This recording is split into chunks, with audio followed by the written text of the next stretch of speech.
Welcome to Life is for Living. I'm your host, Kylee Buckley, and I'm here with David J Riddell. Welcome, David. Yes, David, complete with jet lag after 3 weeks in three different nations in Africa. Yes. I'm not sure what I'll be up for today, but I'll do my best. The voice is a little croaky, one of those airline infections, but otherwise I'm in good heart. Well, that's good. Well, I'm glad you came back in one piece. Not Yes, it was worry when you touch go and go to once or twice. I managed to get traveller's dysentery within 3 days of arriving, and that hit hard and fast. But I'm good now. I'm pleased to report. Well, that's good. So tell us, where have you been and what have you been up to? Because you went there with your word. Well, I've been building rapport, trust, confidence, and gratitude with many people in the slums of Zambia and Uganda. And over the years, they've demanded that I come over and visit with them so they can meet me. They all know me as Papa David, but mostly it's just as a benefactor and a philanthropist for people in need. So I decided to go over and run some seminars, Living Wisdom, of course, and catch up with all of my recipients. And that was amazing time, really. I was honored everywhere I went. It's true, that those that have nothing are far more grateful when they receive some little thing than those that have already got everything. And the people that I give to, the criteria is that they basically have nothing. And that results in extreme gratitude that parents can now put their children into school, or that children are getting surgery they desperately need, which otherwise they simply wouldn't get, and they would die. Even parents would simply die without the hospital or emergency care that they cannot afford. Mm. And it's interesting, I discovered that, when you've really got no choice, you will drink polluted water. And when you've got no choice, you will sleep in a room full of mosquitoes who are desperately trying to inject you with malaria.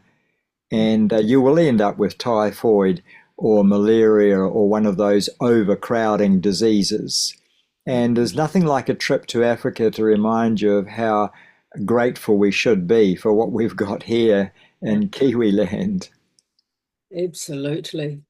I remember years ago, my young 20s, I went to Mexico, That would going do up the it. back there, and they were living in parts of cars. That's right. That's right. I found two children living in a wrecked truck, and their parents were living inside. And I said, those children should be sleeping inside. And they just pointed and said, where? There's standing room only in this little hut. And they were basically living in a one-roomed chicken coop themselves. So Mm. it breaks your heart. But when you can see how far 100 New Zealand dollars actually goes to relieve suffering and to give hope, it becomes a bit addictive, actually. The combination of World Remit and WhatsApp makes an extremely effective tool for saving lives, saving families, and delivering hope, which means that now within 5 minutes of receiving an urgent call from one of my angels who report on these situations, I can give hope to a hungry or sick life. I have to say that electronics really have revolutionized the giving industry. I was with World Vision for 40 years and sponsored up to a dozen children. But when I discovered that only half my money was landing to its intended recipient, I gave up on that and started my own Riddell gift account. And that's proved far more effective and much more satisfying because now I have direct communication with all my recipients.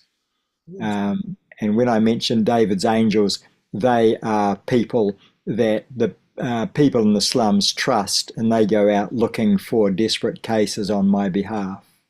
Beautiful. So is there somewhere, I mean, can we help and give to that trust as well? I know Oh, that. sure, uh, sure. We have Riddell Gift Account, which is not a registered charity because I couldn't be bothered with how much hoopla and red tape the bureaucracy were putting us through. So I cancelled the trust, and now it's just people who know me. that send funding in, and then I send them a report of where the money went and also the grateful responses of the recipients, which is tremendous blessing. You know, Jesus did say it is more blessed to give than to receive, and that's something that a lot of Kiwis don't know a lot about.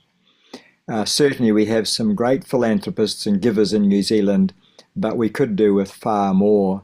And I have become convinced that people are in poverty is simply because the people who are rich won't share it. That's the only real reason.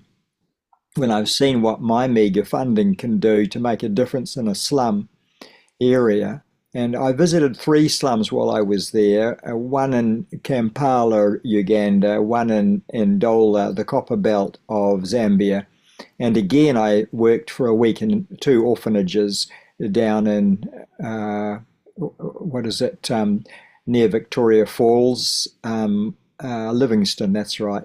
So I was a week in each place, just teaching, counselling, and finding people in desperate need to help. Mm. So what was the main, when you're doing some counselling, what was the main issues that they would have in a country like that? A lot of relationships from polygamy. Men who are allowed to have more than one wife creates absolute chaos amongst the children. Squabbles, inheritances, women who leave, men who leave. Broken relationships are where the pain really begins. But also when your husband dies of AIDS, or you infect your wife and she dies of AIDS, a child dying of AIDS because they were born with it, that's still a major destroying agent over there. You can plot it along the truck stops of the main southern highway, and it just spreads out into the urban areas from there. It's tragic, really, but it all begins with immorality and a man's right to have more than one woman. Wow. So were you able to sort of give them a bit of wisdom in that regard? Well, that's really my main intent. I did a 5-day school with the big influences of Kampala, and I did another 5-day school with those in Ndola, and then I trained staff in the 2 orphanages that I worked with in Livingston. So I was able to have an impact, I think, probably out of all proportion to my status, but they were very grateful for the teachings that I gave them, and very grateful for receiving practical wisdom they'd never ever heard before. Well, one student was even so impressed, he said, I own a farm 30 kilometres out of the town. What about coming out and helping me with some farming problems I've got? And I was able to help there, drawing on my knowledge as a farmer's son, and even helping advise with a fish farm. So I really enjoyed that day doing something quite different. yeah, very special. And are you going to go back every year? What's your plans with that? Well, I could go back every month. The need is so great. Yeah. But it is traumatic in some regards. Everything is unfamiliar. The language is unfamiliar, even though it's English. The accents are so strong, it's hard to follow my students' questions. And that, together with acoustic problems and my old hearing and tinnitus, that made that really hard work. The teaching was very hard work. Long days were hard work. Fighting with mozzies, even under a mozzie net, was hard work. Yeah. If you think you're too small to make a difference, you've never spent the night with a mozzie that you can't catch. But I did take anti-malarial before I left, so I wasn't too worried about the malaria side. But you know how one mozzie can keep you awake all night. Mm. They sort of rest for an hour, wait till you go back to sleep, and then start up again. Yeah. Well, maybe next time you go back with some of your team from here. Yes, I'd like to take a team with me. I was thinking all the way, how can I manage this?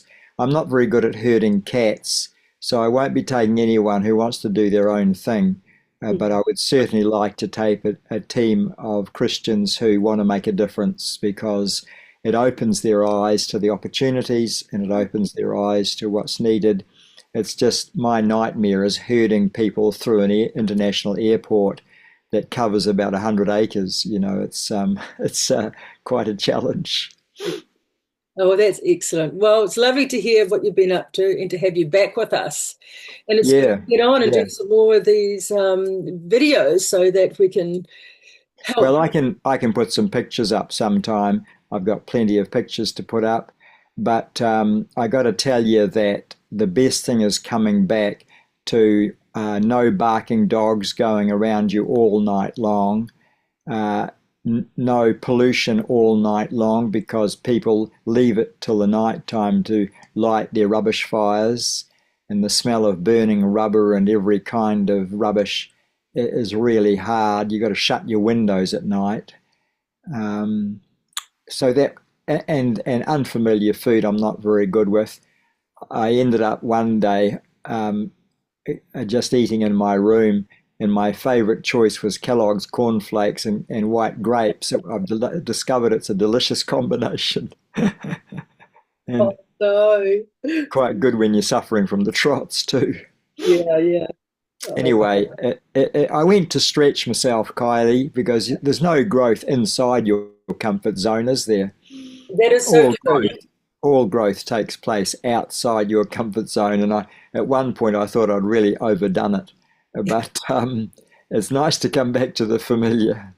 Absolutely. And you're never going to have a bowl of cornflakes again without remembering that you're very blessed to have Oh, that. I'm converted. Kellogg's cornflakes and white grapes, they're delicious. I never thought of that as a combination, but it was all I had at the time. Yeah. Oh, well, next time you go, you'll be taking a couple of packets with you. Oh, yes, absolutely. Yeah.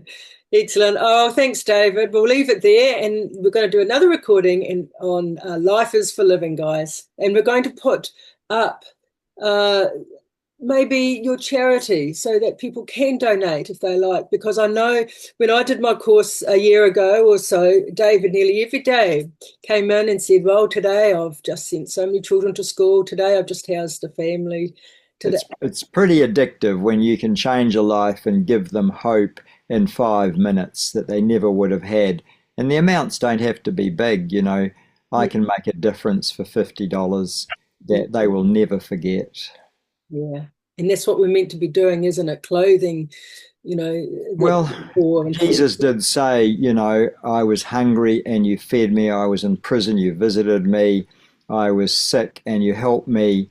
And they said, when did we do that? And he said, whenever you did it for the least of these, my brethren, you did it unto me. And I don't ever want to lose sight of that, Kylie. Mhm. Well, that was part of separating the sheep and the goats, wasn't it? Absolutely. And they were judged on their lack of compassion.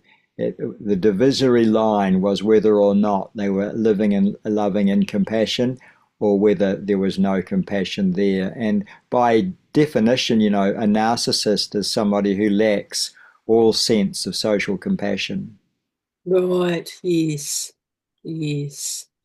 All right. Thanks, David. Lovely to have you back. My Bye, pleasure. everybody. Look again. Thank you.